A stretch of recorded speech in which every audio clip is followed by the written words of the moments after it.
ओम तत्सत। ओम नमो भगवते वासुदेवाय। तृतीयः स्कंधः। अथ प्रथमो अध्यायः। उद्धव और विदुर की भेंट। श्री शुक उवाच। एवमेतत्पुरा पृष्टो मैत्रेयो भगवान् किल छत्रावनं प्रविष्टेन अत्यक्त्वा स्वगृहमृद्धिमत। श्री सुखदेव जी ने कहा, परीक्षित, जो बात तुमने पूछी है वही पूर्व काल में अपने सुख समृद्धि से पूर्ण घर को छोड़कर वन में गए हुए विदुर जी ने भगवान मैत्रेय जी से पूछी थी।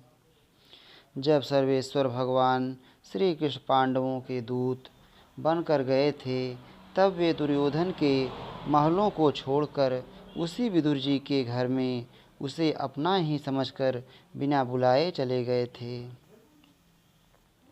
राजा परीक्षित ने पूछा, प्रभो, यह तो बतलाइए कि भगवान मैत्रेय के साथ विदुर जी का समागम कहाँ और किस समय हुआ था। पवित्र आत्मा विदुर ने महात्मा मैत्रेय जी से कोई साधारण प्रश्न नहीं किया होगा, क्योंकि उसे तो मैत्रेय जी जैसे साधु शिरोमणि ने अभिनंदन पूर्वक उत्तर देकर महिमान्वित किया था। सूत जी कहते हैं, सर्वज्ञ सुखदेव जी ने राजा परीक्षित के इस प्रकार पूछने पर अति प्रसन्न होकर कहा, सुनो। श्री सुखदेव जी कहने लगे, परीक्षित, यह उन दिनों की बात है जब अंधे राजा धृतराष्ट्र ने अन्यायपूर्वक अपने दुष्ट पुत्रों का पालन पोषण करते हुए अपने छोटे भाई पांडु के अनाथ बालकों को लाच्छा भवन में भेजकर आग लगवा दी। जब उनकी पुत्रवधू और महाराज युधिष्ठिर की पटरानी द्रौपदी के केस दुशासन ने भरी सभा में खींचे, उस समय द्रौपदी की आँखों से आंसुओं की धारा बह चली और उस प्रवाह से उसके वक्षस्थल पर लगा हुआ केसर भी बह चला, किंतु धृतराष्ट्र ने अपने पुत्र को उस कुकर्म से नहीं रोका। दुर्योधन ने सत्यपरायण और भोले भाले युधिष्ठिर का राज्य जुए में अन्याय से जीत लिया और उन्हें वन में निकाल दिया, किंतु वन से लौटने पर प्रतिज्ञा अनुसार जब उन्होंने अपना न्यायोचित पैतृक भाग मांगा, तब भी मोहवश उन्होंने उन अजातशत्रु युधिष्ठिर को उनका हिस्सा नहीं दिया। महाराज युधिष्ठिर के भेजने पर जब जगत गुरु भगवान श्री कृष्ण ने कौरवों की सभा में हित भरे समधुर वचन कहे, जो भीष्म आदि सज्जनों को अमृत से लगे, पर कुरुराज ने उनके कथन को कुछ भी आदर नहीं दिया। देते कैसे, उनके तो सारे पुण्य नष्ट हो चुके थे। फिर जब सलाह के लिए विदुर जी को बुलाया गया, तब मंत्रियों में श्रेष्ठ विदुर जी ने राज्य भवन में जाकर बड़े भाई धृतराष्ट्र के पूछने पर उन्हें वह सम्मति दी जिसे नीति शास्त्र के जानने वाले पुरुष विदुर नीति कहते हैं। उन्होंने कहा, महाराज, आप अजातशत्रु महात्मा युधिष्ठिर को उनका हिस्सा दे दीजिए। वे आपके ना सहने योग्य अपराध को भी सह रहे हैं। भीम रूप काले नाग से तो आप भी बहुत डरते हैं। देखिए, वह अपने छोटे भाइयों के सहित बदला लेने के लिए बड़े क्रोध से फुफकारे मार रहा है। आपको पता नहीं, भगवान श्री कृष्ण ने पांडवों को अपना लिया है। वे यदुवीरों के आराध्य देव इस समय अपनी राजधानी द्वारकापुरी में विराजमान हैं। उन्होंने पृथ्वी के सभी बड़े बड़े राजाओं को अपने अधीन कर लिया है, तथा ब्राह्मण और देवता भी उन्हीं के पक्ष में हैं। जिसे आप पुत्र मानकर पाल रहे हैं तथा जिसकी हाँ में हाँ मिलाते जा रहे हैं, उस दुर्योधन के रूप में तो मूर्तिमान दोष ही आपके घर में घुसा बैठा है। यह तो साक्षात भगवान श्री कृष्ण से द्वेष करने वाला है। इसी के कारण आप भगवान श्री कृष्ण से विमुख होकर श्रीहीन हो रहे हैं। अतएव यदि आप अपने कुल की कुशल चाहते हैं तो इस दुष्ट को तुरंत ही त्याग दीजिए। विदुर जी का ऐसा सुंदर स्वभाव था कि साधुजन भी उसे प्राप्त करने की इच्छा करते थे, किंतु उनकी यह बात सुनते ही कर्ण, दुशासन और शकुनी के सहित दुर्योधन के होंठ अत्यंत क्रोध से फड़कने लगे और उसने उनका तिरस्कार करते हुए, अरे इस कुटिल दासी पुत्र को यहाँ किसने बुलाया है? यह जिनके टुकड़े खा खा कर जीता है, उन्हीं के प्रतिकूल होकर शत्रु का काम बनाना चाहता है। इसके प्राण तो मत लो, परंतु इसे हमारे नगर से तुरंत बाहर निकाल दो। भाई के सामने ही कानों में बाण के समान लगने वाले इस अत्यंत कठोर वचनों से मर्माहत होकर भी विदुर जी ने कुछ बुरा न माना और भगवान की माया को प्रबल समझकर अपना धनुष राजद्वार पर रख वे हस्तिनापुर से चल दिए। कौरवों को विदुर जैसे महात्मा बड़े पुण्य से प्राप्त हुए थे।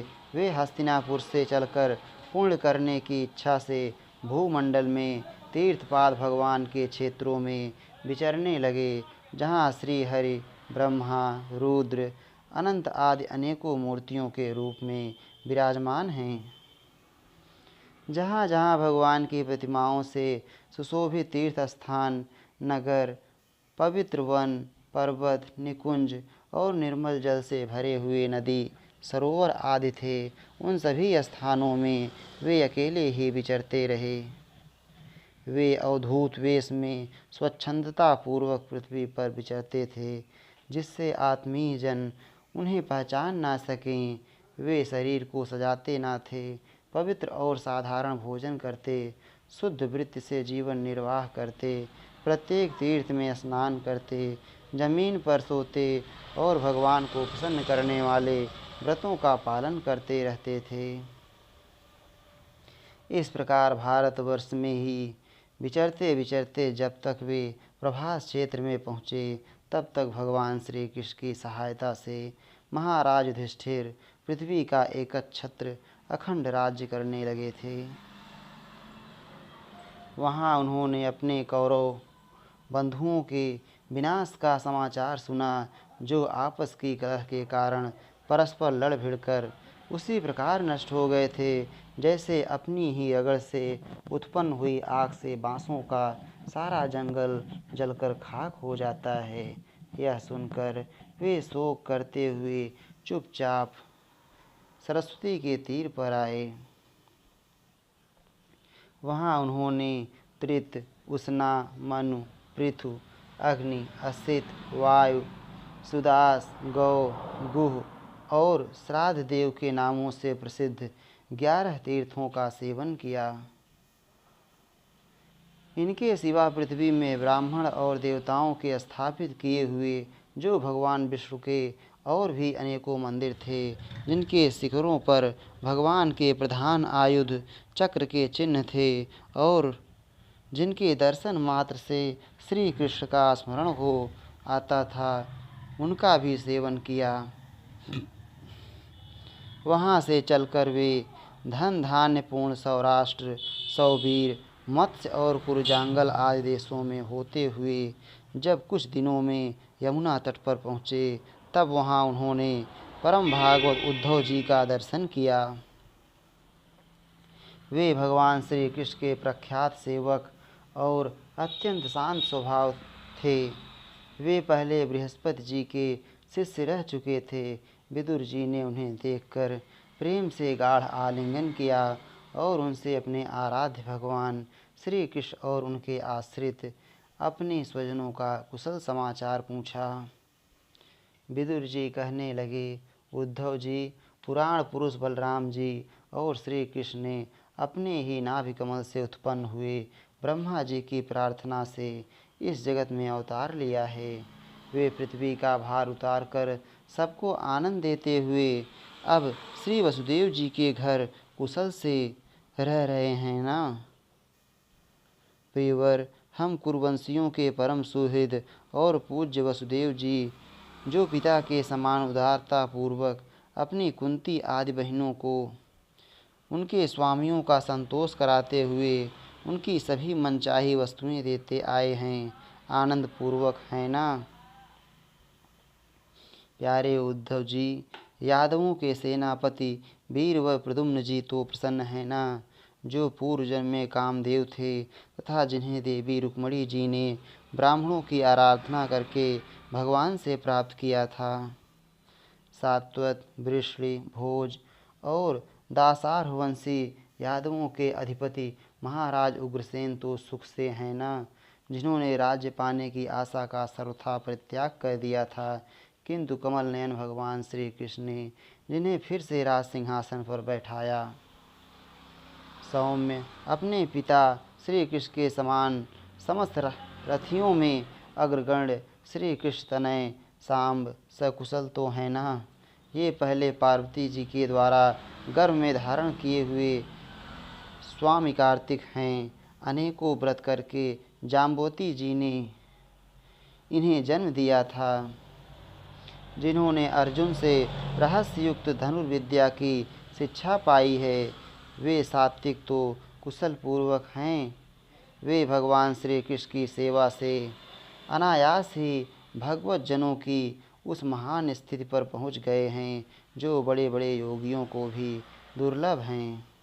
भगवान के शरणागत निर्मल भक्त बुद्धिमान अक्रूर जी भी प्रसन्न हैं ना, जो श्री कृष्ण के चरण चिन्हों से अंकित ब्रज के मार्ग की रज में प्रेम से अधीर होकर लौटने लगे थे।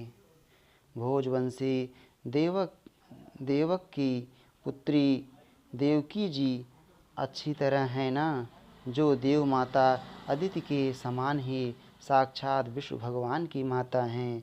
जैसे वेद त्रयी यज्ञ विस्तार रूप अर्थ को अपने मंत्रों में धारण किए रहती हैं, उसी प्रकार उन्होंने भगवान श्री कृष्ण को अपने गर्भ में धारण किया था।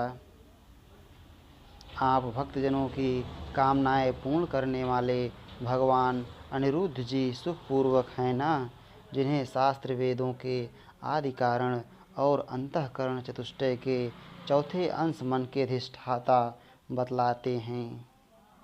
चित्त, अहंकार, बुद्धि और मन, ये अंतःकरण के चार अंश और इनके अधिष्ठाता क्रमशः वासुदेव, संकर्षण, प्रद्युम्न और अनिरुद्ध हैं। सौम्य स्वभाव उद्धव जी अपने हृदयेश्वर भगवान श्री कृष्ण का अनन्य भाव से अनुसरण करने वाले, जो हृदय सत्यभामानंदन, चारुदेश और गद आदि अन्य भगवान के पुत्र हैं, वे सब भी कुशल पूर्वक हैं ना। महाराज युधिष्ठिर अपनी अर्जुन और श्री कृष्ण रूप दोनों भुजाओं की सहायता से धर्म मर्यादा का न्यायपूर्वक पालन करते हैं ना। मैदानों की बनाई हुई सभा में इनके राज्य वैभव और दबदबे को देखकर दुर्योधन को बड़ा डाह हुआ था। अपराधियों के प्रति अत्यंत असहिष्णु भीमसेन ने सर्प के समान दीर्घकालीन क्रोध को छोड़ दिया है क्या। जब वे गदा युद्ध में तरह तरह के पैतरे बदलते थे, तब उनके पैरों की धमक से धरती डोलने लगती थी। जिनके बाणों के जाल से छिपकर किरात वेशधारी अतएव किसी की पहचान में न आने वाले भगवान शंकर प्रसन्न हो गए थे, वे रथी और यूथपतियों का सुयश बढ़ाने वाले गांडीवधारी अर्जुन तो प्रसन्न हैं ना। अब तो उनके सभी शत्रु शांत हो चुके होंगे। पलक जिस प्रकार नेत्रों की रक्षा करते हैं, उसी प्रकार कुंती के पुत्र युधिष्ठिर आदि की, जिनकी सर्वदा संभाल रखते हैं, और उनकी कुंती ने ही जिनका लालन पालन किया है, वे माद्री के यमज पुत्र नकुल सहदेव कुशल से तो हैं ना। उन्होंने युद्ध में शत्रु से अपना राज्य उसी प्रकार छीन लिया, जैसे दो गरुड़ इंद्र के मुख से अमृत निकाल लाए। अहो, बेचारी कुंती तो राजश्रेष्ठ पांडु के वियोग में मृत प्रायसी होकर भी इन बालकों के लिए ही प्राण धारण किए हुए है।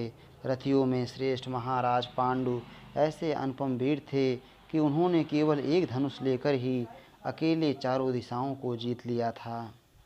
सौम्य स्वभाव उद्धव जी, मुझे तो अधःपतन की ओर जाने वाले उन धृतराष्ट्र के लिए बार बार शोक होता है जिन्होंने पांडवों के रूप में अपने परलोकवासी भाई पांडु से ही द्रोह किया तथा अपने पुत्रों की हाँ में हाँ मिलाकर अपने हित चिंतक मुझको भी नगर से निकलवा दिया।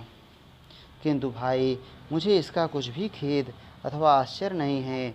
जगत विधाता भगवान श्री कृष्ण ही मनुष्यों की सी लीलाएं करके लोगों की मनोवृत्तियों को भ्रमित कर देते हैं।